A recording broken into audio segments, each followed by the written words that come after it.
Okay, so my guess is that you've probably seen quilt patterns with figure labels on them, where you've got like fig 1, fig 2, all throughout the pattern, and you reference those figures within the text. I'm also equally sure that you've seen patterns that don't use figure labels, right?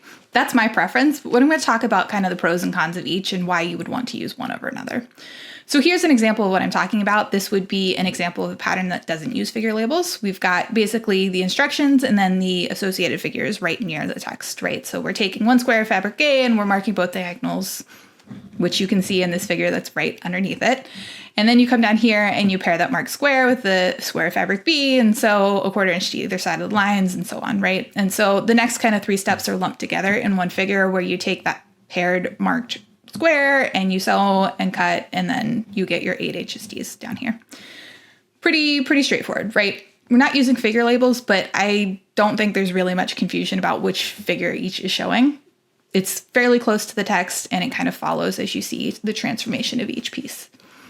Now, here's what that same set of instructions would look like if I was going to use figure labels. So we've got that same first set of instructions. We're marking in 2 diagonals to form an X, and that is referencing figure 1. I come down here, this is figure 1, and that's exactly what it's showing.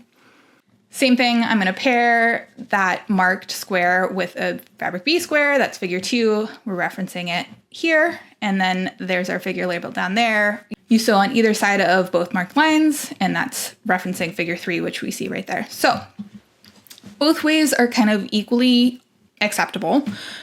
Where a lot of people come from when they say you have to do it this way, you have to have figure labels, is from like high school technical writing, report writing, right? If you've got to do a lab report, one of the cardinal rules from your teacher was probably that every single figure has to have a label and every single figure has to be referenced in the text. And that's true if you're doing like formal scientific writing, for sure. But quilt patterns aren't that, right? And thank goodness, because lab reports and technical scientific writing are really dry. They're boring as crap. Like, nobody wants to read those for fun, right? So why would we hold ourselves to that rule on a quilt pattern when we want to make it a good experience for our customer? Throw that out. It's not a requirement. Now, there are some reasons why you would want to use figure labels. There's also some reasons why you wouldn't want to use them, and we're going to kind of go through both. Alrighty, so cons first, right? You got to make room on the page for the labels. You can't just have the figures there. You have to have a label associated with it. And so while my figures are all the same size, I've got to add some extra space around them in order to have those figure labels. Same thing here, right? And I might add that in the previous example that I showed you, I actually had more marking figures. I can't even fit them on the same amount of space here if I'm going to use figure labels because of the way that I have to separate all the graphics and leave room for that figure label. You're also going to have to keep track of the labels and make sure there's no typos, right? So, you write your pattern initially and you've got everything numbered sequentially, figure 1, 2, 3, 4, etc., right? And then you give it to your testers and they give you some feedback and you have to insert a figure. So you insert one at figure 3. Now you've got 2 figure 3s, which means you've got to relabel and renumber all of the figures after that figure and also their in-text citations. Easy enough to do, but it takes time, and if you miss one, you're going to have somebody complaining, and that's not fun, right? Nobody wants to get a customer that's like, hey, I found a typo. That's not a fun experience. It's not really a big deal, but it's not really fun as a designer. So if you don't use figure labels, you can just avoid that problem altogether. The last kind of reason why you wouldn't want to use figure labels is that you've got to reference those labels within the steps, which takes up room, right? So up here, I've got to have figure 1, figure 2, figure 3, etc., right? Yeah, fig 1, fig 2 doesn't take up that much space. It's, 6 characters basically, but it's 6 characters you don't need. And if you've got 30 steps and 30 figures or even more, it adds up. So why have them in there if you don't have to, especially on something like a paper pattern where real estate is really critical.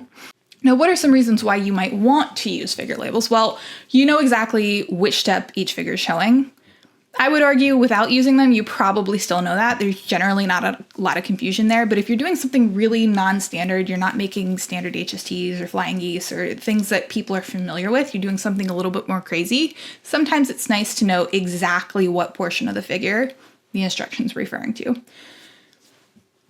Another reason you might want to use them is that you can reference back to specific figures by their number later rather than having to say follow steps X through X, right?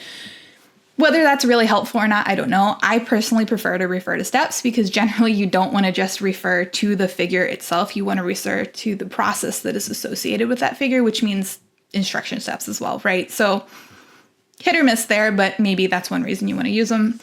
The last reason is that you can make the page more compact because you don't have to put the figure right next to the text every single time, right? You're gonna have to go instruction, figure, instruction, figure, instruction, figure all the way down, or else it confuses people. If you're using figure labels, you don't have to do that because you're just gonna point them to the correct figure. Totally true. I would argue there's ways to do that even if you aren't using figure labels, and I talk about some of those ways in a blog post I'm going to link in the comments below. But it does make it easier, right? You can put that figure anywhere on the page. You can even put it on a previous page, and there will be no confusion about which figure you need to refer to for the instructions. It's super, super plain as day.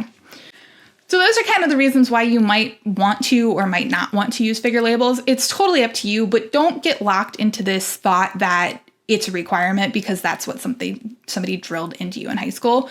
It's totally not required. In quilt patterns in general, there's not really any hard or fast rules. It's just what's going to make it easiest for your reader to read, what's going to be best for your customer. That's the only thing you need to worry about. And so if breaking some of these rules helps you do that, by all means, go for it. Alrighty, if you like this video, please like and subscribe so that you don't miss next week's Tech Tip Tuesday, and I'll see you then.